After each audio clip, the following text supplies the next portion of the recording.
2029. And as you know, that replaces the current strategy and has been prepared under the Biosecurity Act. So the proposed plan covers objectives, policies, statutory controls or rules, non-statutory actions, and also the spatial scale of our proposed pest animal and pest weed work across the region to protect not only threatened ecosystems and species, but also primary productivity risks. So that's a huge functional scope in one initiative, and I think you've probably heard myself and others say in the past, it's the biosecurity, from a functional perspective, the biosecurity equivalent of the Auckland Plan, the Unitary Plan, and also proposed operational work programs in one document. So I just wanted to really thank and acknowledge the work that staff and the elected members have put in to date. It's been a 4-year process from the 2015 consultation document, and particularly over the last couple of years, and recognising that there are some issues that are covered in that document that are important to Aucklanders, and we've really appreciated your support working through those, and hope that we've been able to give you options and advice to make sure that you feel confident in the decisions you've made up until now and today. So on that note, I'd like to pass you over to the capable hands of Dr. Imogen Bassett, who will take you through focusing on the changes that have been made to the proposed plan since you last saw it. And we're also supported here, of course, by Phil Brown, who you all know, who's the Biosecurity Manager. Thank you. Thanks, Gail. Yeah, just said. Oh, no, Gail's. Oh, Gail's. Cool. Thank you. Yeah, so just today I'd like to do a brief recap on the process that we've been through and what was in the proposed plan at a really high level. Look at how we've amended the plan from what was in that proposed plan that we consulted on through to what's in the report and attachments today, and then just a brief summary of what the submission, the recommendations are that are sought today. So as Gail has already addressed, it has been a long process. So we've been through iterative rounds of public and stakeholder mana whenua engagement and consultation, and the planning process has also been supported by substantial cost-benefit analysis. So it's been a long and complex process. And the proposed plan that we consulted on last year, it was very, I think, exciting. It's been a huge career milestone for me to be able to be involved in a project of this scale that has a real ability to make a really meaningful difference to Auckland's biodiversity and primary production into the future. So our proposed plan introduced a whole range of new initiatives, particularly focusing on island biosecurity, both in terms of movement to islands and also on-island control. It signalled a substantial increase in Council's investment on its own parkland, and it also made a substantial change in the way in which we've implemented pest plant control enforcement for private landowners, away from a previous approach of a small number of species across the whole region to a much more tightly outcome-focused approach, supporting that focus on priority ecosystems. And so I think together we will see huge benefits of that coordinated action of council, landowners and transport corridor operators into the future. It also introduced other new programs such as freshwater pest management. It looked at increasing the scale of our rural possum control throughout the rural area. And it also addressed a number of pet pests, pet issues, so particularly clarifying cat management and also introducing some new species both from the pet trade and from the nursery trade.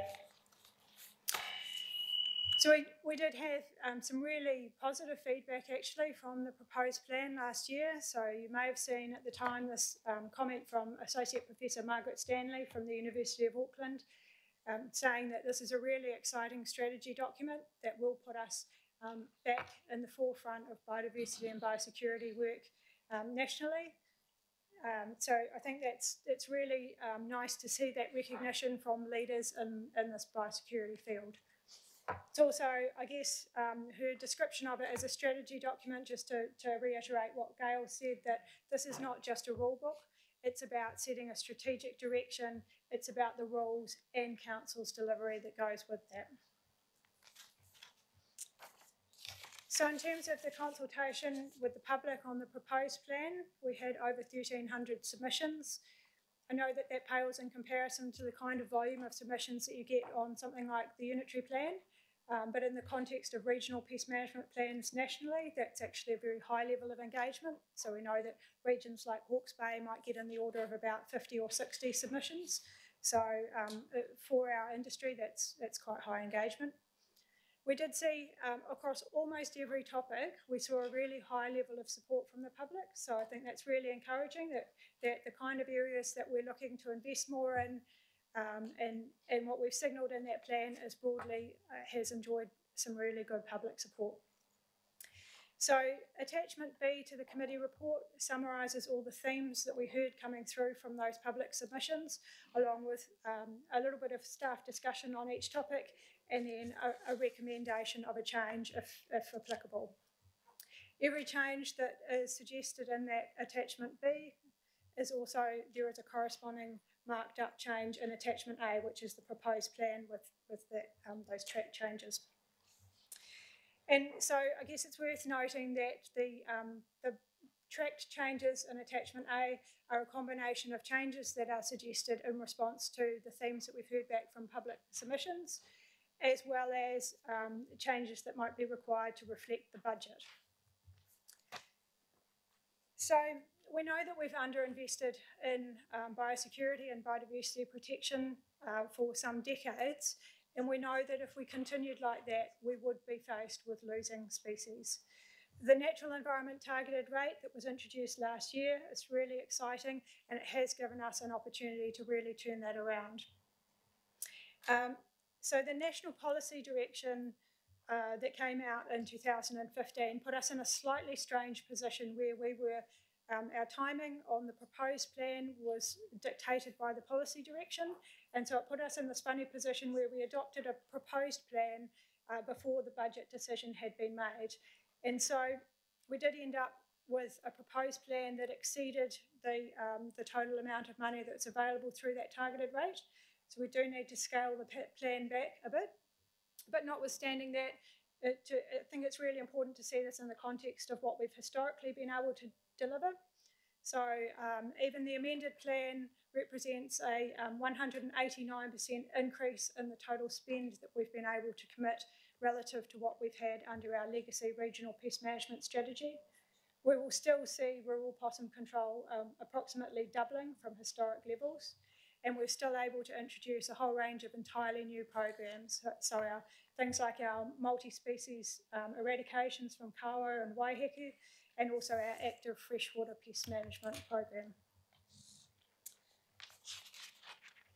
And what's going on? Oh, sorry. So in terms of the changes that are required in response to that budget driver, so the main aspect of the plan that really needs to be scaled back somewhat is our proposed approach to managing pest plants on and around parkland. And that's really due to the scale of the investment that was put into that part of the plan.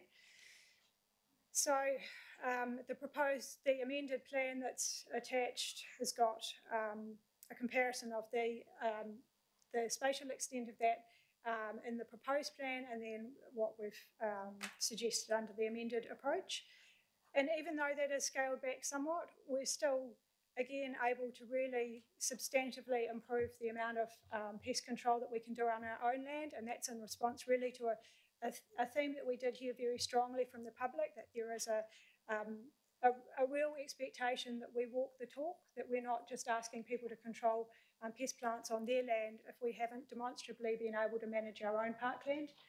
So the amended plan will still enable us to really lift our game across the vast majority of our significant parkland. It also enables us to introduce this new 500 metre buffer around about a third of our significant parkland. So you'll see that in scaling the proposed plan back, we've retained a higher percentage of the parkland overall and a lower percentage of the buffer, and that's because we've favoured larger parks where you have a larger core area relative to the edge area. We've also prioritised retaining parks that have got high ecological value, that have a relatively lower pest plant burden. So we've considered what is the cost of managing this area. And we've also considered social equity of access across the region. So to make sure that we're not just retaining parkland, for instance, in Waitakere and Hunua, so that all of Aucklanders have got some well-maintained, ecologically significant parkland in their areas.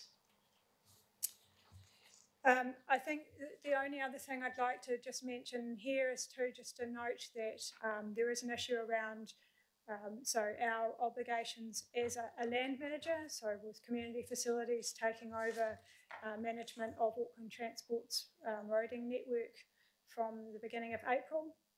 So there is a budget implication there that we're still working through, that there will need to be some exploratory work, I think, to really refine that budget need, and that's something that we'll be able to bring to future annual planning processes in conjunction with our community facilities colleagues. So I just want to touch on a few other of the key amendments that we've made, not so much in response to the budget constraints, but actually to some of the feedback that we've heard coming through from our submitters. So one of them is in relation to gorse. So as I've previously explained, we've in the proposed plan shifted away from an approach of having a small number of pest plants enforced across the entire region, because we think that that spreads our resource thinly and is not well aligned to achieving actual outcomes. However, we have heard strongly from our rural community, including from federated farmers, that they really would like to see the retention of some of these rules. And we think that that's particularly something that can be done for gorse, because gorse does have quite a different dispersal mechanism from something like woolly nightshade or moth plant or ragwort, where you've got those much more far-reaching bird or wind dispersed seeds. And so we think, in recognition of the importance of biosecurity for primary production as well as biodiversity protection, we think that it is reasonable for Council to reintroduce that boundary rule for gorse, but relative to what we've had in the past, to make it much more tightly applicable to areas where it is specifically protecting primary production. So in the past, we know that there are instances where there's not a great deal of an outcome that's achieved in response to Council's enforcement action, because maybe it's just a neighbourly dispute, and maybe that land is not being used specifically for primary production. So we've said, let's put that rule in, but keep it really tightened up. So specifically to protect primary land that's being used for commercial primary production, and narrow that boundary distance down from the old 20 metres to 10 metres, which is more effective. The proposed plan also introduced 55 new plant pests and 11 new animal pests. That's because we recognise that the fence at the top of the cliff is a much more cost-effective and technically effective intervention than waiting till things are already very widespread, and the cost of managing them is immense. We know that many of our current really problematic pests, things like moth plant, ginger, woolly nightshade, privet, they were all deliberately introduced as ornamentals or hedging plants in the past, and our ratepayers today are paying the burden of that. So in the interests of preventing those future costs, we've said that those new pest additions are a really important part of our plan. So broadly, we had reasonable support on that topic in our submissions process. However, we do recognise that there is a financial implication to some of the affected industries, so your pet industry and your nursery industry. And so we have suggested the introduction of some phase-in periods for those pest new species, just to help us work with those affected industries to make sure that that transition is as smooth and painless as it can be. And so the last topic that I'd like to touch on in terms of changes made to the plan is in relation to cat management.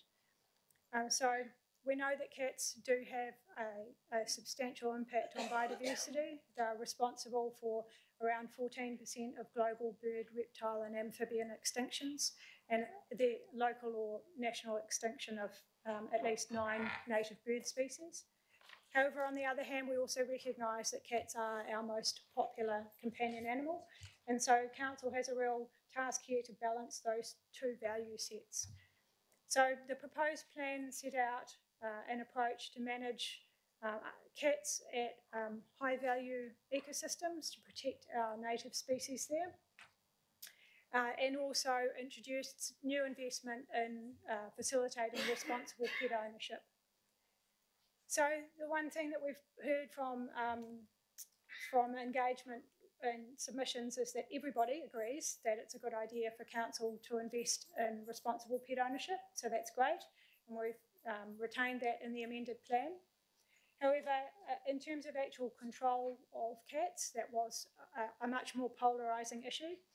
So we had some people saying that the plan did not go far enough and Council should do more cat control, but we also had a majority of people expressing concerns over the proposed approach.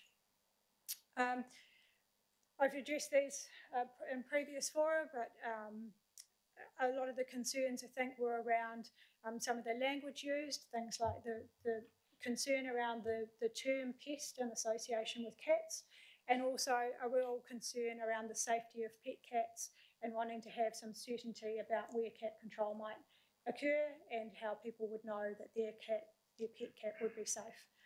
So in response to those submissions, we've suggested a range of amendments to the proposed plan that we think will really help to address those concerns and make sure that we land a plan that does balance the need to protect our threatened species and also the need to protect our pet cats and our pet cat owners. So specifically, we've suggested changing the name from pest cat to unowned cat, providing for additional forms of identification, so recognising that there was a concern around the potential risk of microchips failing. So we've said as long as we can find out who that cat's owner is and where they live so that we can return that cat safely back to its owner, then that's fine. If that's a named addressed collar, that's fine. We've suggested that to give more certainty about where cat control might take place, that should be restricted to only in rural areas and only where there is the presence of threatened species that are at risk from cat predation, so birds and reptiles. We've also suggested that the ban on feeding of cat colonies on parks should be, again, amended in line with that so that it's clear that it's where there are threatened species present, because we don't think that cat colonies are fundamentally compatible with the presence of threatened species and their recovery. But on the other hand, we recognise the welfare issues that submitters have put forward around not feeding and supplying that resource to cat colonies in other situations. And so then, really in summary, just to go through what is the intent of the recommendations that are before you today. So, as we've seen in the past, the Biosecurity Act is quite convoluted, and so there is a sequence of things that you need to step through and be satisfied of. And I should point out again also that it is required of you to take these recommendations individually and sequentially, not as a whole bunch. So in addition to the recommendations that are around the Biosecurity Act process, then there is a need for you to determine that Auckland Council is the management agency that will implement this plan. There are 2 recommendations that are to adopt the actual plan as it stands, and that includes all the amended changes that Council have marked up in that, and also some incorporated material that is sort of like an appendix to the plan. And then the Biosecurity Act requires us to create what's called a decisions report after the plan is made, and that we can notify to submitters. And so recommendation G just basically adopts the analysis that is before you today as that decisions report. And then also the Act requires you to be clear about the proportion of the plan that is funded from general rates and from targeted rates. And so that decision is not really about remaking a budget decision as such, in that you've already made that decision last year through the targeted rate decision, but it's really merely about restating that decision for the purposes of this plan and the Biosecurity Act. So that's all I had to cover. I'm happy to take questions as required. Thank you, Dr. Bassett. I think it's really important to just hold that really big view. This is a hugely complex plan in our role as a regional council. I know cats have taken a lot of our time and energy, but this is a wide, far-reaching plan to protect the biodiversity of all of our region in all its complexity and in all its fragility. So, Councillor Cooper. And I mean, I speak to it in that regard. I think this is how we manage our pests regionally, and that's the most important thing we need to have in front of us. But I just had a bit of a question, because of course there is the big controversy about cats and that we're cat murderers and every other horrible thing that's been said about all of us. I guess my question was, last year the New Zealand SPCA euthanized 26,500 animals, and as they said, it was the majority cats. Did you ever envisage there'd be that scale of numbers in this program if there were feral cats trapped? Is it that scale, or is it a much smaller scale, or do we not have numbers? I mean, and given it's in the revised area here, just in significant ecological areas, not region-wide, do we have any ideas of what the numbers might be? Yeah, so I think that's an excellent illustration of why this plan is very targeted at spatial.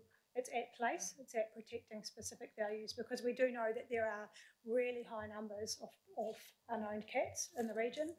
Somewhere like Manurewa has 50 stray cats per square kilometre. So we know that this is an area where council could invest huge amounts of money and potentially still not be on top of the problem. So I think the scale of what we're talking about is much smaller than those numbers that you're talking about, because we're quite clear that it's about some very specific outcomes at a small number of places. I think in terms of context of scale, I think there are around 50,000 households that over the whole 10-year period could be within a cat's home range of the kinds of sites that we're talking about. So it's quite constrained. Thank you.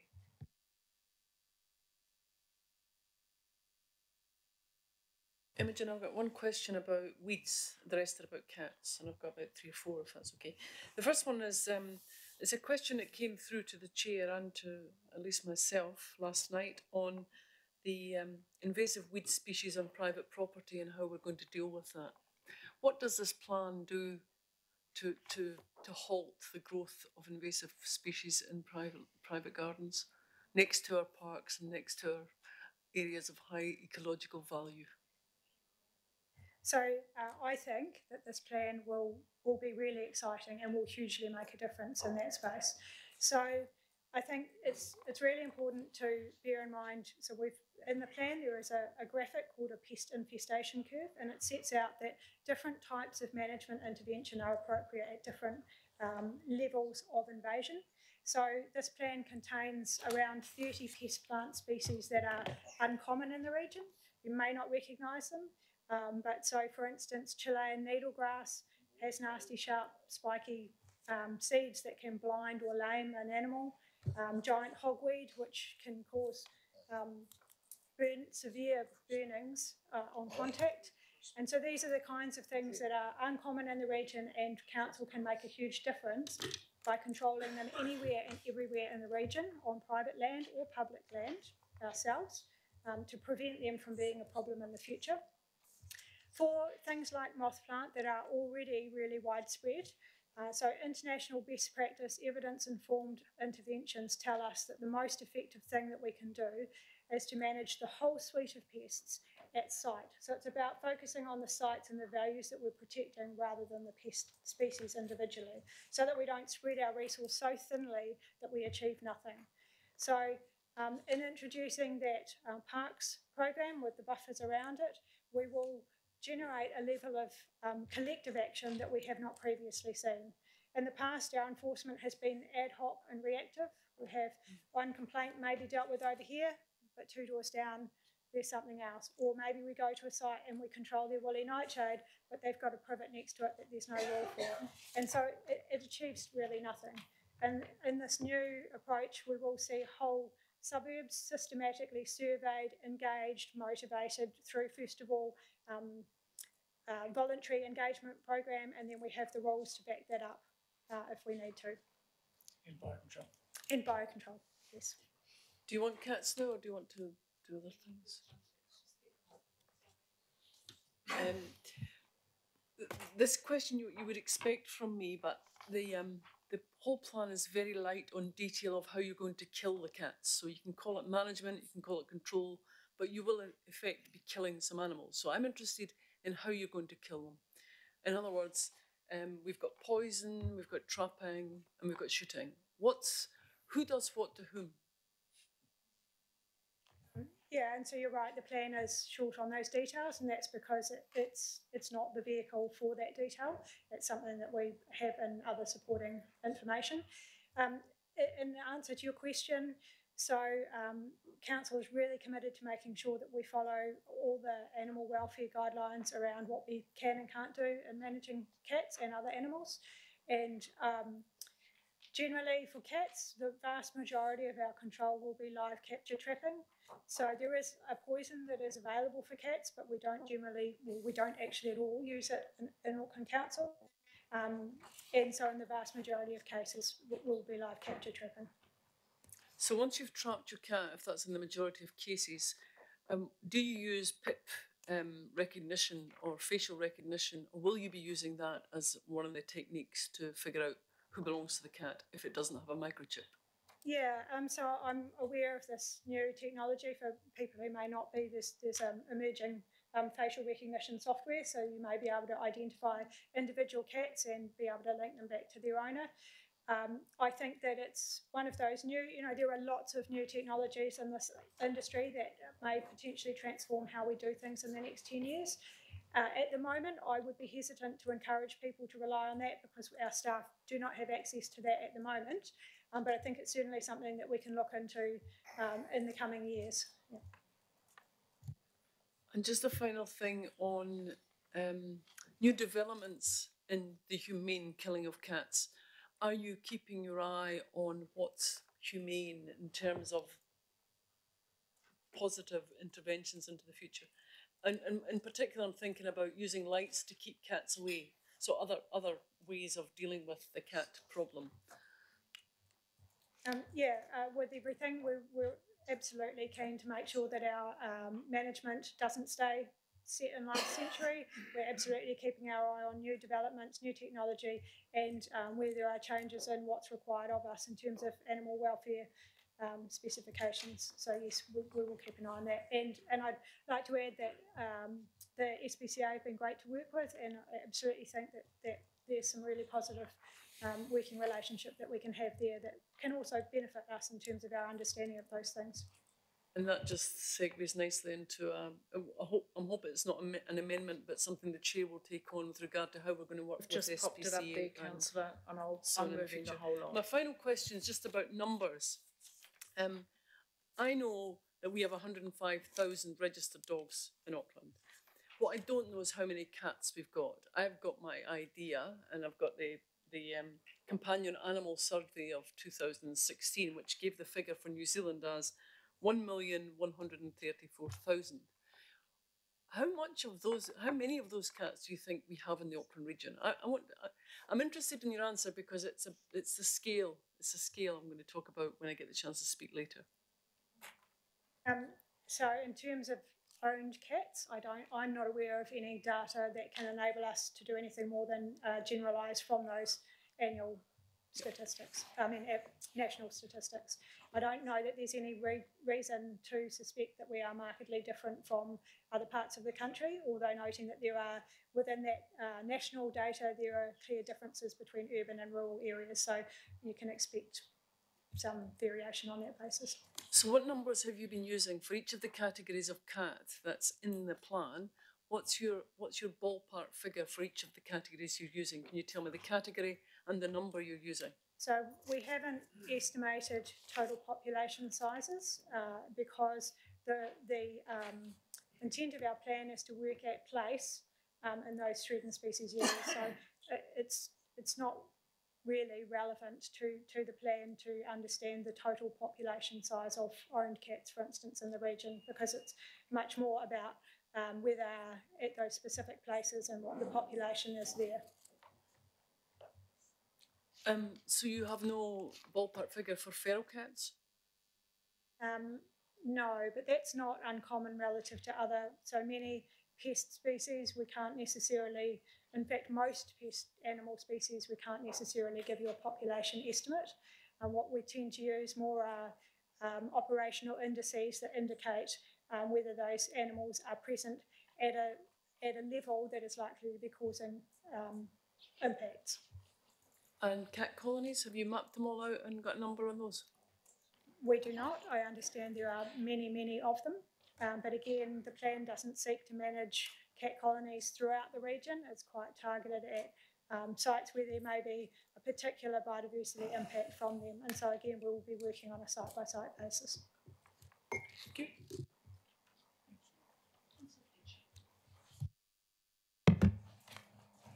Well, Madam Chair, I just really want to, before I ask my question, acknowledge the huge amount of work that Gail and Imogen and Phil have been involved in this. This is outstanding. So I'll couch my my concern, and it's really probably to Phil. I mean, we were really aspirational in terms of moth plant, and we've scaled back those aspirations. Can you talk just briefly to what you think the implications of that might mean? We've had a wonderful explanation from Imogen about trying to soften the effect of reduction in that area, but I'd be, given the personal crusade you have waged yourself against moth plant over so many years, do you want to just speak to it briefly? And sure, and my personal crusade has been very much a site-based crusade as well. So that's where we've got some really high-value sites that we want to particularly protect, and so we've really focused in on not just moth plant, but all the weeds at those sites that are having an impact. We do understand that people are concerned about us not including a rule requiring all landowners to control it. But when we looked into what the practicalities of that were and what the likely outcomes were, we would have invested millions and millions of dollars in removing moth plant from, waste areas next to train yards and in sections where there is actually no biodiversity impact. And I can immediately hear people saying back, well, but those seeds will blow into your ecological areas, and yes, that is an issue. But that's why we've included a buffer around those high priority ecological areas where most of the seed from moth plant will fall within 500 metres or so of the vine. And so we believe that the best approach for these widespread weeds is to really focus in on those high value ecological areas, and particularly on our own parks, and protect those areas with a buffer, and that will actually give us the best biodiversity outcomes regionally. Even though it does mean that in some places moth plant will continue to get worse, because that's what some of those widespread weeds do. And so in those situations, we'll be relying on things like biocontrol. So there's a promising biocontrol agent for moth plant on its way to New Zealand soon. We'll also be supporting community groups to undertake pest control, and then there will be other incidental control at some of our lower value parks, for example, where those sorts of weeds will be picked up anyway. It just won't be quite the same crusade against it as it would be in a high value ecological site. Thanks for that, Phil. There was a question, Madam Chair, that Sandra Cooney posed to us today, has that been addressed yet? Yes. So that's right. So Member Coney talked about her concern that the revised boundary rule only applies for gorse, only applies to property where there is a primary production happening on that land. And that was because, from our intention was to have that rule very focused to the outcome we were trying to achieve, which is around primary production protection. She's right that it doesn't apply on the roadsides, for example, in the Waitakere Ranges, where it's not having a primary production impact. And probably nor is it having an ecological impact, largely. There may be some places where it does, but largely. It's more an eyesore and people spot it out. There are other weeds as well that are there that aren't required to be controlled by the rules. That doesn't stop us working with Auckland Transport or community facilities now to operationally manage weeds that aren't required to be controlled by law. But clearly there are funding implications for further broadening it. So we understand Member Coney's concern, but we haven't had a chance to address it since you mentioned it earlier. and lastly, what, Gail, are you planning in terms of the collaboration that we would like to have with Kiwi Rail, with Housing New Zealand? What can we see in the future that will be different from what we've had in the past? Thank you for that, Councillor Fletcher. I'd like to pass that to Dr. Bassett, though, who's been more involved than I have in these plans, and then I can supplement if needed. Thank you. Yeah, and absolutely acknowledge that that was a theme that came through quite strongly in both rounds of public consultation that we've had. And I think that that's one of the advantages of this new buffer area, that where we can have a much more systematic engagement. I do see, just following on from what Phil said in terms of those transport corridor operators, the real advantage of focusing their budgets and their prioritisation into the same spaces that other people are working, the community and ourselves. And again, the ability to work with, say, for instance, Housing New Zealand in a much more systematic way for them to understand, and also to be able to budget out. These are going to be the places where we will be doing enforcement, and you can know that in advance, whereas in the past we've had that much more ad hoc, reactive kind of approach. Thank you, Madam Chair. I don't intend to take a speaking call, but I just want to voice my strong support for the officers and yourself. This is a really far-reaching piece of work, and I really welcome it. So thank you. Thanks, Madam Chair. I've got one speaking, one after. It's a very short, pedantic question. The 10-metre rule for gorse. Thank you for bringing that back. Is that on the horizontal or on the slope of the land? Because one's a chopper width and one's not.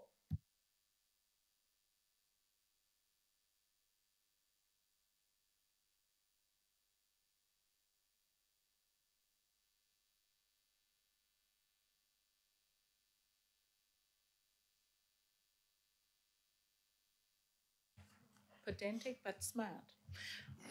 Councillor Watson. Thanks. Just a couple of questions. One on the gorse also, and I'm just trying to figure out what it actually means in terms of the gorse I'm aware of. It might be different from other people's gorse. This attachment D that's got the significant ecological areas and the buffer zones around it. So I'm thinking of these council maintained walkways around the coasts, and they're full of gorse. So they're real blight and are growing. So are they going to get dealt to or not? Not under this plan. They're not included in that approach. However, as Phil pointed out, there is nothing to prevent us in terms of our own internal delivery as a landowner to manage that as part of our land management. Okay. So it'd be nice if that that culture, if you like, spread to the contractors or whatever, because it will seem a little ironic that if we're engaging in all these other things and on these quite heavily used areas, the council's just letting the gorse go, and often in the most kind of scenic, beautiful spots, if you can say. Yeah. I just note that Auckland is one of the weediest cities in the world, and so we do have a real challenge with weeds in our areas, in all our parks. We've got 4,000 parks, and all those long contiguous areas. Absolutely, gorse stands out, and people see the gorse. There are probably far worse weeds than gorse in those areas for us to manage, and so we've tried not to get drawn down into a perception issue where people really want us to control moth plant and gorse and woolly nightshade because those are the weeds that they know and can see, and to really focus in on the weeds that are providing, making the worst impacts on our high value ecological areas. But notwithstanding that, we'd still like to see better gorse control on our parks. Okay. So maybe that's something for local boards to pick up and try and push a bit themselves too. Just another couple of questions on cats on behalf of some of my constituents who have been asking a few questions. And the first one just goes to point 50, the microchips, and that notion that they might fail. Is our response to that then going to be limited to this kind of direction to vets that can point the way in reliable brands? It's not going beyond that in any way? It is going beyond that. So I think that is a component of it, absolutely. Like any product, brands may vary in their reliability, and so there is some value in talking to your vet, getting good advice, and also getting your microchip checked regularly if you're taking your pet in to the vet for other consultations. But in addition to that, we've recognised that some people may not feel comfortable with microchipping as that safety net, and so that's where the addition of other identification options, so for instance your named collar, and I would also note that it is also open to people to contain their animals, for instance on their property, so it's not bringing in a mandatory identification, it's merely that's the way of distinguishing the owned from unowned cats where we're managing them. Thank you. Just a final question, going to the question of powers in terms of entering private property. There seemed to be a concern here that we were enabling an access that maybe isn't even available to the police. So basically, the suggestion was that they council officers might be able to go on, not just to place sections, but into physical buildings. Could you please just clarify that for me, because I didn't quite understand what the situation there was. So under the Biosecurity Act, Phil and myself and our team are warranted officers, and so we have the enforcement power to enforce and implement our regional pest management plan.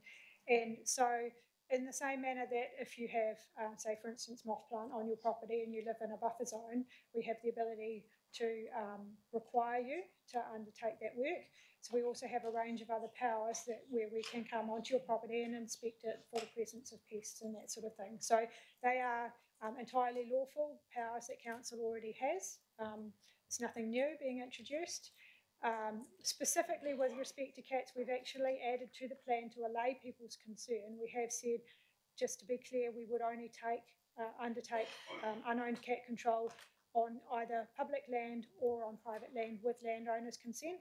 So it has never been council's intention to come onto people's private property and undertake cat control against their wishes. But notwithstanding that, there are a range of powers that are legitimately available to us. And that includes dwellings as opposed to just the land? Oh, I'm rusty, but I think that's different, right? There are limitations. You basically need a warrant to go into a dwelling, and I can't remember the exact section 10 or something. But there are limitations on where you can go. So we can enter, the outside of the property. We can't enter a dwelling unless you have a warrant. And I can't recall us ever having exercised that, and I can't really imagine why we would. It's not set up for managing moth plant infestations and that sort of thing. I think it might be more around fruit flies and that kind of stuff.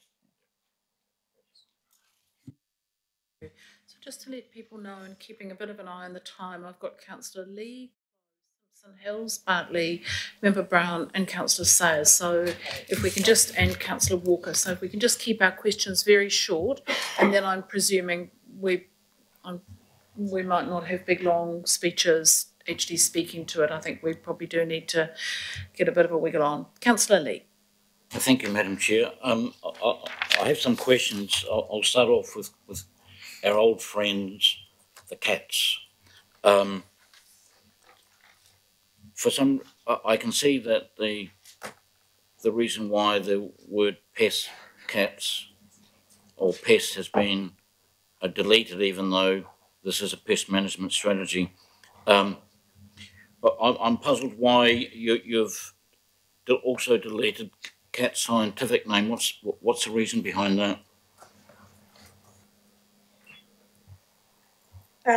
So we're trying to be really clear and consistent about the distinction between owned cats and unowned cats, and that it is not our intention to make the owned cats and therefore the entire species the pest.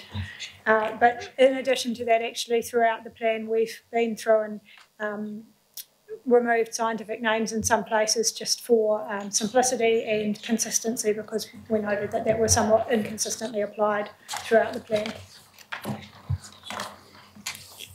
It seems odd that it's the only pest deleted, which the only animal which doesn't have a scientific name. It seems a peculiar approach.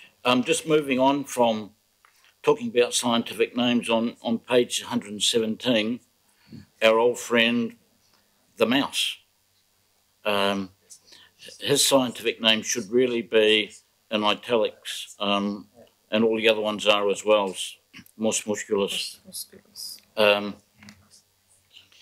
Coming back to cats again, you've made a statement there that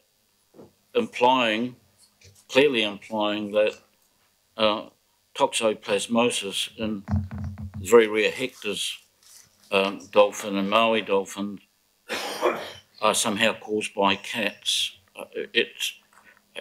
How can you persuade ordinary people that dolphins out in the ocean are somehow infected by cats? Have you got any proof for that? Yes, so there are a number of peer-reviewed papers which establish this link. So cats are the definitive, that is the sole host for toxoplasmosis in which the parasite can fully complete its life cycle.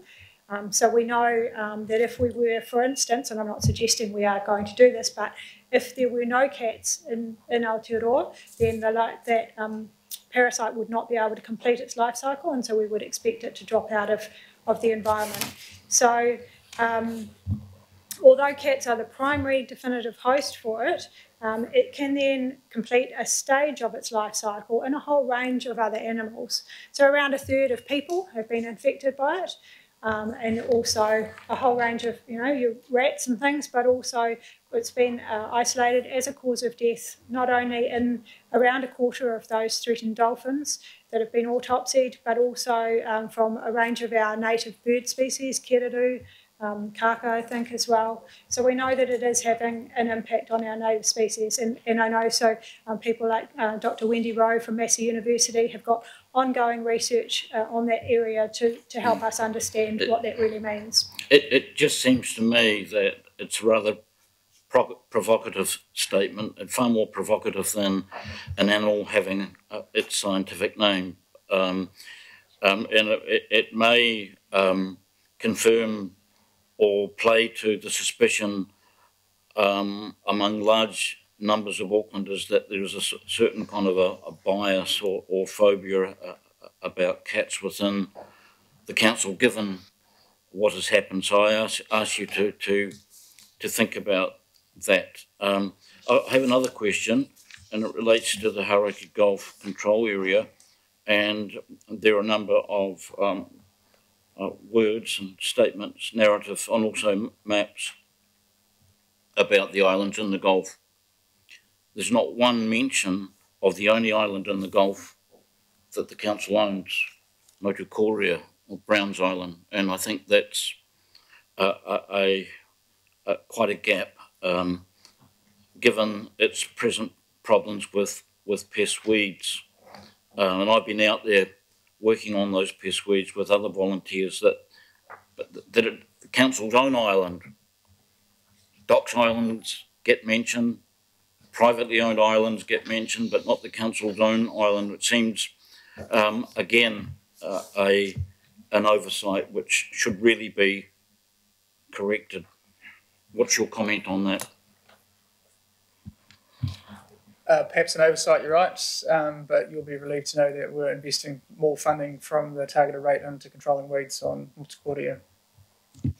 I want to talk about rats, if I could, and if we're really talking about dangerous pests, environmental pests in the Auckland region and across New Zealand, rats, particularly ship rats or black rats, Rattus rattus, are extremely damaging pest in our environment, particularly in our forest environment or natural areas, and yet it gets lumped in with the Norway rat and even with the Curie. And to my knowledge, there are no Curie on the Auckland mainland, and they only exist on Great Barrier and now Motu Kaikoura. I just wonder whether you,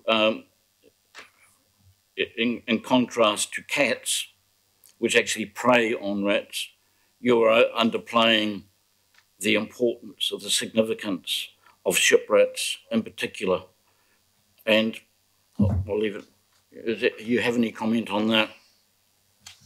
Yeah, so I think this is a good example of where sometimes what you see in the plan in terms of the rules is not necessarily, at the face of it, a good reflection of the substantive, what lies beneath it. And that's because I think people get, they see the rule and they see that as the magnitude of what the intervention is. And certainly I've heard, for instance, people saying that there's much more emphasis on somewhere like Aotea than there is on Waitakere, and that's a reflection of the number of rules that you see. But in fact, many of our interventions, so the scale of what we've proposed in terms of managing rats, in terms of the scale of the investment, is substantially greater than, for instance, what you have seen in relation to cats. So cats may have had more airtime, but rats, we've proposed substantial investment across council's high priority parkland, eradication from Karo in conjunction with other mammals, eradication from Waiheke in conjunction with other animals, and then also we have other, in the Hauraki Gulf Wide program, facility to increase our site-led management of rats on islands as required, and also to respond to incursions. Yeah, I'm not convinced really, but in terms of lumping these three rat species together, and the plan is extremely formulaic and goes, there's a lot of repetition, you know, small furry animals or whatever over and over again. But there is another one, and it keeps going, repeated all the way through, reduce adverse effects on economic well-being, the environment, human health, enjoyment of the natural environment, and the relationship between Māori, their culture, their traditions, and their ancestral lands, water sites, wāhi tapu and taonga.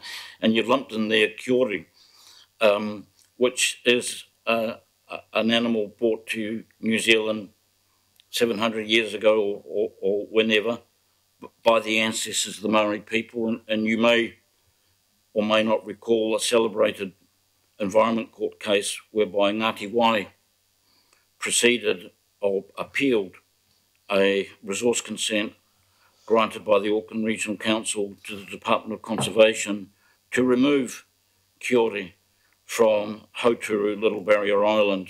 And it's kind of juxtaposing or implying that Kiori somehow offend Māori culture and wāhi tapu. It's kind of not really thought through that well, if I could put it that way. That's not a question, I guess, it's a statement. Just one more question through you, Madam Chair. On page 45,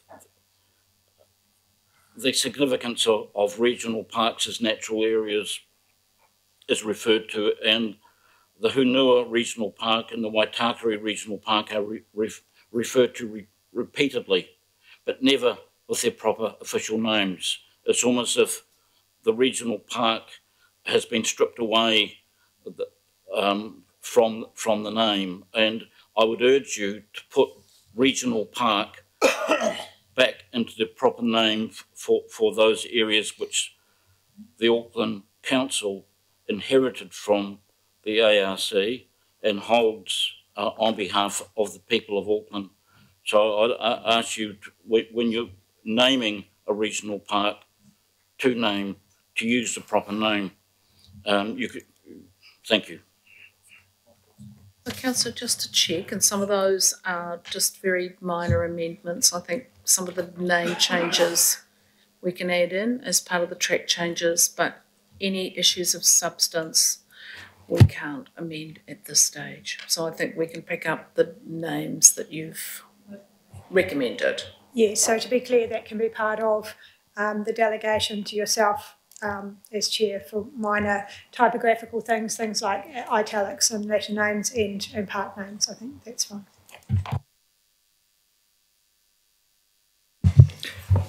No mention of wild chickens and roosters, and no mention of introduced pigeons, because again I live in the Waitakares and there are some significant large flocks of introduced pigeons that, to be quite honest, drive away the native birds.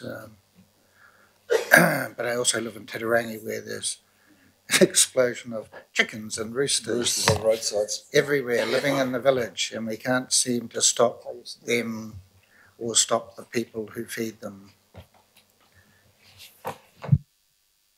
So I think that's a bit like, that's the animal version of the difference between a weed and a pest plant. So all sorts of things can be annoying if they're in the wrong place or there are too many of them.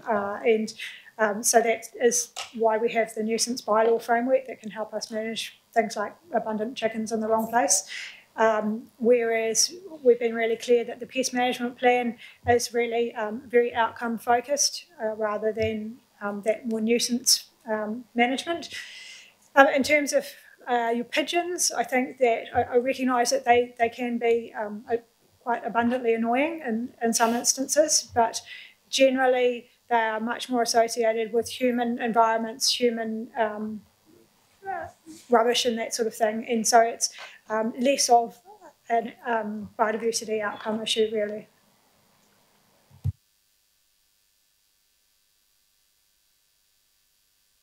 Thank you, Madam Chair. I'll just give you 4 questions. One is with MPI having the official designation for cats as domestic, stray and feral, and given that it's not legal to microchip your cat and it's not legal to collar your cat and it's not actually legal even to register your cat on the companion animal register, why have we used the term owned and unowned cats? So the purpose of those classifications that you've talked about is different from our purpose here. It's not something which is binding in terms of being the sole ways in which you can name a cat. And the challenge that we have is that when we're managing cats for biodiversity protection, we know that there are feral cats that may be a problem, but there are also a lot of stray cats that may be a problem too. And that's particularly the case in Auckland because we are such an urbanised region. And so I think that we do have to be really aware that stray cats as well as feral cats are a problem in some of the sites where we have threatened species and where we do need to be managing those unknown cats. And I note that the option to sort of add feral and stray rather than unowned is, well, firstly more cumbersome, but also I don't think any more acceptable to submitters because we know that they've had concerns about just the inclusion of stray in general. Okay, we ask the people of Auckland to register their dogs, but we don't ask the people of Auckland to register the cats. Why is that? And so I just, in the interest of time, I'm just, we really do. I have allowed quite a lot of conversation because 4 years of work deserves a decent amount of time. However, this is about the identification of what is a pest and what isn't. The management thereof is a separate issue. So this is not within the purview of this discussion to decide who gets registered and who doesn't. So I'm just going to say, if there's another question, we'll move on. We'll pick that up separately. I take your advice, Madam Chair. We have changed the pest management strategy to talk about owners and or occupiers to only occupiers only. So does that mean that people who rent a property would be responsible as opposed to the landlord? And why have we changed that? Yeah, so we've changed that to be more in line with the Act and to provide more clarity. And so the reason for that is actually, so we had a submission that said, please clarify that it is the owner rather than the tenant who will be responsible. And so we went back and checked the Act to make sure that we were getting this right. And so to be clear, all the rules that we are able to write apply to the occupier of the land. There's then a definition of who the occupier is. And in the first instance, if it is a tenanted property, it is the person who physically occupies that place. In the instance that there isn't somebody physically occupying that place, then it will be the owner. So the owner is the occupier by default. And in addition to that, if we are to send somebody in to act on defaults, if we send a contractor in to do work that hasn't been done, then the cost of that does actually become attached to the land title. So in effect, it's both the tenant and the owner. It just depends on the situation. And just two quick ones. Local board feedback. Have the local boards been responded to as to their feedback and why or why not that their resolutions have been included or not included? Subsequent to the written feedback, we haven't been back around to local boards. I think that once we have a clear direction from the committee today in terms of an outcome of adopting the plan, then it would be appropriate for us to maybe get back in touch with them about the outcome of that. And final, just one that's I've had many emails around is privet. People say, what are you doing to get rid of privet in Auckland? What would your response be, please? So it's exactly the same as moth plant. It's already widespread. It would cost council a large amount of money. We estimate about $2 million a year per species to do that kind of region-wide enforcement, and we would be distracted from that focus on where we will actually make a difference. However, as Phil said in relation to moth plant, there are other avenues. We can really encourage people through things like Pest Free Auckland to be understanding, identifying pest plants on their property and taking them out voluntarily.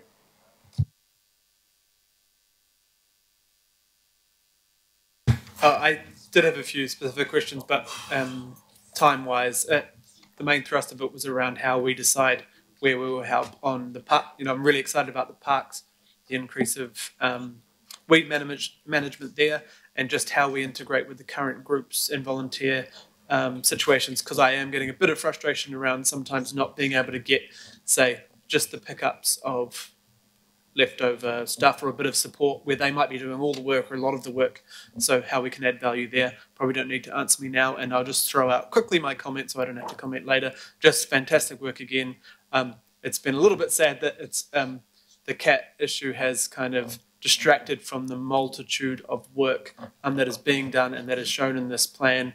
Obviously the cat issue is an issue in small, tiny parts of Auckland, but and there's been a lot of misinformation about that, unfortunately. But generally, there's so much work in going ahead. This is a plan that will literally change the nature of our nature and our environment. There's a lot of work already happening.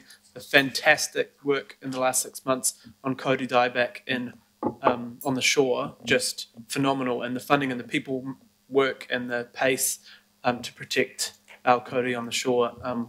On top of all the other work you've been doing, just want to say thank you, and that the plan, will have far-reaching changes that we might not all see the benefits of that, but it might be 100 years from now we look back and go that this is the kind of thing that changed Auckland. So thank you.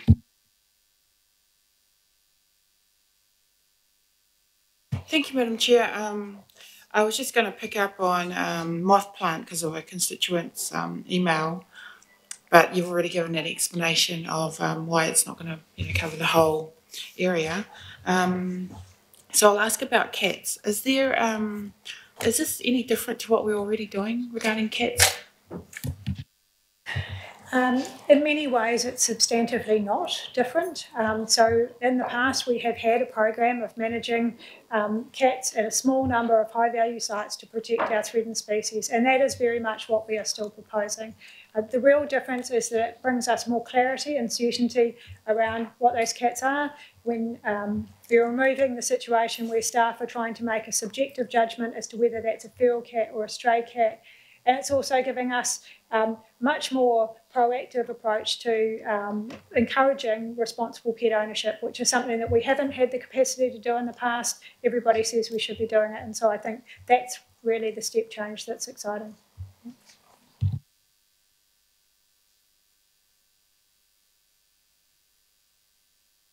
Thank you. Just want to echo everyone's acknowledgements, but a couple of quick questions. I'm trying to find it. I'm hoping I can't. Raupo. Is that in the list? Raupo. Yep. Thank you. Last, just a peripheral concern around the whole momentum. So with the recent treaty settlements, there's been a lot of fee title transfers of what's termed cultural redress properties. Right off the cuff, we're talking about Auckland's most pest and weed-infested landscapes, of which the strategy has named all of the toxic rubbish that we're now responsible for. So, Phil, I'm glad you admitted you got a warrant. We're not going to be that welcoming when you come around and visit us, mate, because you could pull your sheriff's badge out and slam it on your chest and go, James, you supported the strategy and you're perpetuating its objective by. So within our community, you're going to have some real patience, because for 170 plus years, these landscapes are actually yours, right? And irony is you've got a real robust, transparent strategy for us today that you should have had for 170 years that you took your time getting to. Irony, Phil, that we now own the stuff. And now, financially, we're going to be compelled by it. So on that, thank you. I think, however, we should be talking in slightly more general terms rather than directing it at our biosecurity manager, but point well taken. Councillor Sayers. Thank you, Madam Chair. I just wanted to really pick up and elaborate on the points that I think Councillor Watson and maybe Councillor Lee started off on. That was around clause 50 there, to do with the microchipping, because I've just got the impression at the moment that microchips do fail and collars can slip off a cat, and if the owner isn't keeping it inside all the time, then is there or is there not? My question is, it seems to me there is a risk that somebody's owned cat could get trapped and destroyed because we can't identify it. Is that a reality that could happen? I think that there are, as you've said, a number of ways in which owners can take steps to be making sure that that doesn't happen, and we can take a number of steps too, because we will be really thoroughly engaging in communities prior to any cat control. This is not all Auckland cat owners being affected by this. We're talking about a small number of places, and so we will make sure that those communities are really well aware of that. And so I think, if you've just recently had your microchip checked, got a collar on maybe as well, if you're particularly concerned, then I think you're probably pretty safe. And if people are really concerned, they can keep their cats indoors. Okay. Can I ask then about the use of the SPCA? And we've got Kay up there forming that working group, but it doesn't talk about any funding perhaps going towards SPCA, and we could be putting a lot more volume through them in terms of their workloads. Is there any budget identified, or could or do we need to be identifying some sort of budget in K, potential budget in K? Councillor, I can see what you're asking, but again, this is the regional pest management plan that we're dealing with. We need to focus on that. We've put K up there as a bit of a separate recommendation just to say we will carry on working on these issues. The budget or not budget will be discussed as part of that working party, and then we'll need to come back to council to ask for a budget, or if that's necessary, or if they're simply wanting partnership to do this. So acknowledge the point you make, but I think we can deal with it separately. I don't think it's fair to put our staff on the spot with a question around that right now. So issue will be picked up. Yeah, thank you, Madam Chair. Just a couple more. Just for clarification again, this has really come from constituents asking this question, and that's around the Animal Welfare Act, where it defines, domestic, stray, and feral. So, and now we're bringing the two questions that I've been asked is, can we legally add in another category called owned cats? Question number one. And relate that is the second question. Will unowned cats be treated under that Act's definition of stray, or are they going to be treated more under perhaps a definition of a feral cat? Just for clarification. Yeah, so the short answer is yes, we can create a new name, so that classification doesn't preclude other names being used for those classes of cat. But we do need to comply with animal welfare requirements. So where there is a requirement, say for instance in relation to stray cats specifically, that is different from feral cats, then when we are managing an unowned cat, we may need to be clear about which of those apply in that situation. Thank you. Just a quick supplementary on that, if I may, Madam Chair, and that's my final question.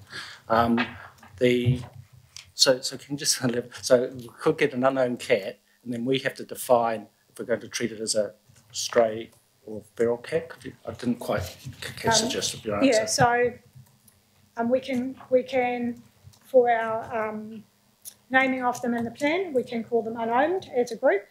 But then there are, separate to that, some animal welfare requirements that will apply only to feral or stray cats, which might be the two subsets of what we have called collectively unowned cats. And so we may have to treat some of our unowned cats differently from others, depending on whether they are triggering that feral or stray classification in addition to our classification. Oh, that makes a lot clearer. And is that decision, does it have to be done by the SPCA, or is it something that we do as from officers' role? That's us, yeah.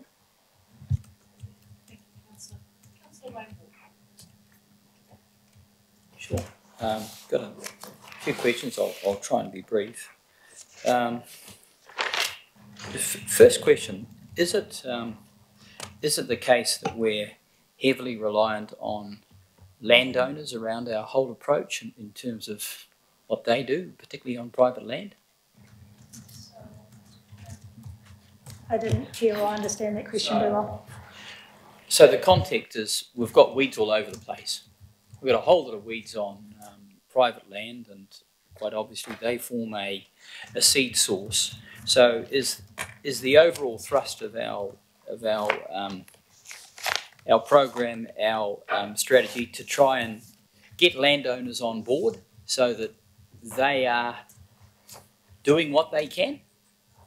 Absolutely, that's a component of it. Sure. I don't think it's the entirety of it. We have a role ourselves as land owners, but yeah, it's definitely a component of it. And our new buffer approach and much more site-led targeted approach will really make sure that that's happening in a coordinated fashion much more than it has in the past. Sure. I've got a question around the buffers. So I understand the applicability of a buffer around primary production. Have we got buffers around SEAs? Have I picked that up or not? So in the proposed plan that we consulted on, what we did is we took our entire park network, both local and regional parks, and the significant ecological areas layer under the unitary plan, and any park that had an SEA on it, so anywhere where there was an intersect of those two things, was included in the proposed plan with a 500 metre buffer around the outside of that park. Because of the budget that we have had to constrain that somewhat. And so what you see in the marked up plan is a reduced version of that. We've taken out particularly the smaller, lower value sites and retained our big tracts of significant ecological areas on parkland with buffers around them. Okay, so I just want to register a concern that a smaller area is considered lower value simply because it's smaller. And I'd suggest there's an evidence base, and I could cover that off, that demonstrates that smaller areas sometimes have equal or higher ecological significance than some of the larger areas. Yeah, I absolutely take that point, and that statement is a generalisation. So we haven't always removed an area that just because it's small, if it has got particular value. And we've also considered its connectivity value within the landscape as well. What we have considered too, though, is that when we have a large buffer, there are situations where you have a great deal of buffer area for quite a small amount of land being protected, which may be a less effective use of our enforcement than protecting a larger area with a similar buffer. Sure. Another. Expand on that. I think it's part of the theme that's coming through in some of the questions, and that the work we're discussing does not reflect the totality of the programs that we're now able to support with the targeted rate, in particular the sort of work that you're referring to, Councillor Walker, in terms of supporting the estimated 2,000 community groups that are working on either ecological restoration or pest, animal or weed control. So there's certainly still opportunity to go beyond what's in front of you at the moment with respect to our support for those community groups in those areas. Sure. The other question I've got really just follows on from some others around moth plant, and I pick up the commentary around the moth plant. I mean, it's strangle stuff. It's certainly a threat. It's carried by the wind, and really this 500-metre buffer just doesn't add up. I understand where you're coming from, but I have a real concern, and I think a lot of people in the community have a concern. So I don't really want an answer, but I just want to register that. And the other issue that I have that goes to gorse and tobacco weed and so on is what we have around Auckland is we have incredibly large areas of land bank land which is not being farmed, or if it is farmed really badly, it's dormant, and it's being covered in massive amounts of gorse and tobacco weed. And when members of the public see that from our motorway network, the perception they have is, why bother? Why should I participate in anything or contribute? Because the horse is bolted, and it's a big horse that's bolted.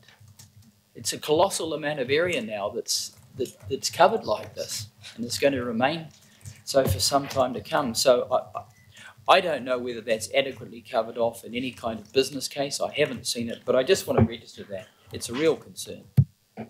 I think we'll take that as registered, Councillor. So I think I know Councillor Casey wants to speak, so I'm happy to move the recommendations. Councillor Filipaina will second. And Councillor Casey, would you like to speak? Thanks, Madam Chair. I'd just like to talk about the process to date and where we've come from and hopefully where we're going. The reason I asked about numbers at the beginning was simply because the knee-jerk reaction to this plan was because the cat owners in urban Auckland thought we were coming after them. Right or wrong, that was the subject of many, many emails that came into councillors' accounts. The changes to the plan since those early days have been huge in scale. And I'm satisfied that the focus is now on those areas where we do have critically endangered species, that the methods for trapping cats will be live capture and every attempt made to discover the owner. We don't want to kill cats, that's quite clear. I don't want any cat to die. So it's about the process, and I know we can't get into the details here, but the assurances that I've been given, and certainly the cat welfare groups have been given, is that every attempt will be made to save the cat. It's not about killing them, it's about removing them from the threatened species area. So I understand the knee-jerk reaction back then. I understand that people get angry. But it's about that anger I'd like to spend 5 minutes on. And it was something similar happened when we were doing the dog policy and dog bylaws some years ago. The keyboard warriors were out. And I said at the time, I didn't think the comments were appropriate. I want to talk about the comments that have been directed at staff over the issue of cats. And I especially want to use an illustration, an email that we all got 2 days ago on Sunday night at 11:15. Don't know if you were at your computer then. But Mr. Martin Broadbent, if you're listening, your email is going to the police. And I'm going to read out the 3 bits in that email. Excellent. We'll expect a visit, Mr. Broadbent, because you cannot abuse our staff like that. You might think you can abuse councillors, and we do get a lot of abuse, but I'll tell you what, these guys don't get paid to listen to you on your computer at 11:15 on a Sunday night. And here's what he said. I'll give you 3 excerpts. I'm sure you've all read it. I deleted mine. Actually, I had to go and find it again. This is to us. This is to all councillors and the mayor. This is Mr. Broadbent, 11:15 Sunday night. I suggest you better had carefully think what you're actually voting on before you divide the Auckland community. And you will be responsible for the obvious violent attacks on your staff by agreeing to these terms. How dare he? Obvious violent attacks. And that's not the end. He says, it is obvious that your staff will be met by obvious violence. From whom, Mr. Broadbent? From you? Or from somebody you know?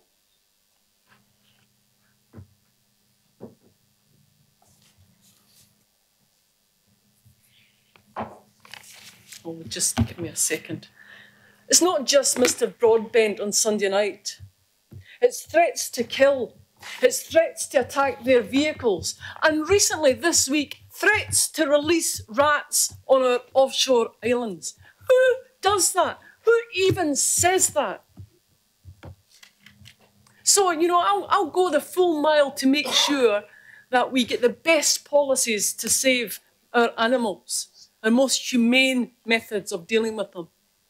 But I will not for 1 second put up with this nonsense being meted out to our staff who are doing our bidding. This is not their idea. We approve everything they do or not. How dare you, Mr. Broadbent?